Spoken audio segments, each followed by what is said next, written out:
Ryle's tube feeding. कुछ स्थितियों में मरीज के लिए भोजन करना मुमकिन नहीं होता, तब उन्हें राइल्स ट्यूब के माध्यम से आहार दिया जाता है। यह एक महत्वपूर्ण प्रक्रिया है जिसमें नाक के जरिए एक रबर की ट्यूब से मरीज को पौष्टिक आहार द्रव स्वरूप में पहुंचाया जाता है।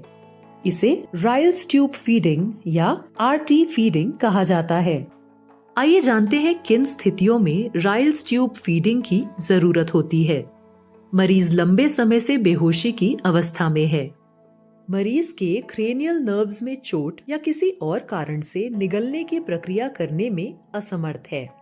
मरीज के गले, चेहरे या गर्दन की सर्जरी हुई है। मरीज गंभीर तीव्र कुपोषण से ग्रस्त है। किसी मनोरोग के कारण मरीज खा पी नहीं सकता है। समय से पहले जन्मे शिशु आदि को आरटी ट्यूब के जरिए आहार दिया जाता है। आइए अब जानते हैं आरटी यानी राइल्स ट्यूब फीडिंग के लिए हमें किन चीजों की आवश्यकता होगी। ग्लव्स, द्रव आहार यानी फीडिंग सॉल्यूशन, पानी, 50 ml सिरिंज, मापन कप, टॉवल। राइल्स ट्यूब के द्वारा दिए जाने वाले द्रव आहार। फीडिंग सॉल्यूशन के रूप में मरीज को सेमी लिक्विड या लिक्विड आहार दिया जा सकता है, जैसे दूध, छाछ, दाल का पानी, सादा पानी, दवाइयाँ, जूस इत्यादि। आइए अब हम जानते हैं कि आरटी फीडिंग की प्रक्रिया को किस तरह से किया जाता है। सबसे पहले मरीज की फाइल को देखकर यह पता कर लें कि मरीज को कितना और किस तरह का आहार देना है। इसके बाद मरीज को प्रक्रिया के बारे में बताएं और सहमति मांगे। मरीज को सेमी फाउलर्स पोजीशन में रखें।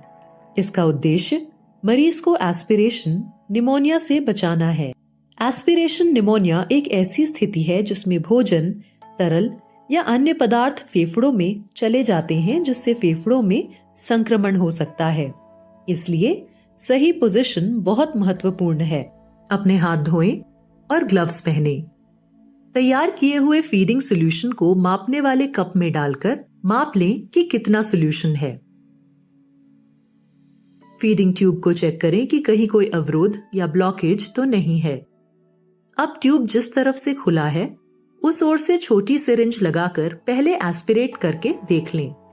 अगर कुछ नहीं आता है तो फिर बड़ी सिरिंज लगाकर फीडिंग सॉल्यूशन को डालना शुरू करें। फीडिंग सॉल्यूशन देने के बाद सादा पानी ट्यूब में डालें, जिससे ट्यूब साफ हो जाए और अवरोध की स्थिति पैदा ना हो। फीड करते समय अगर सॉल्यूशन इधर उधर गिर जाए तो उसे टॉवल की मदद से साफ कर दें। यदि कोई अन्य लक्षण जैसे कि मिचली या उल्टी आदि दिखाई दे तो डॉक्टर को सूचित करें। ग्लव्स को निकाल दें।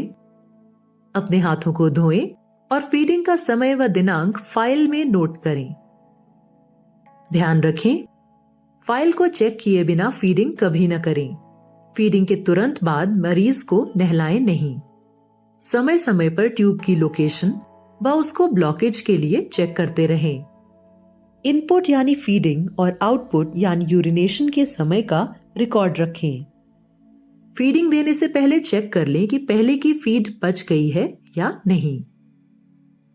इस तरह से आपने देखा, आरटी फीडिंग एक महत्वपूर्ण प्रक्रिया है जो उन रोगियों को जीवनदायिनी पोषण प्रदान करती है जो अपनी स्थिति के कारण खुद से नहीं खा सकते।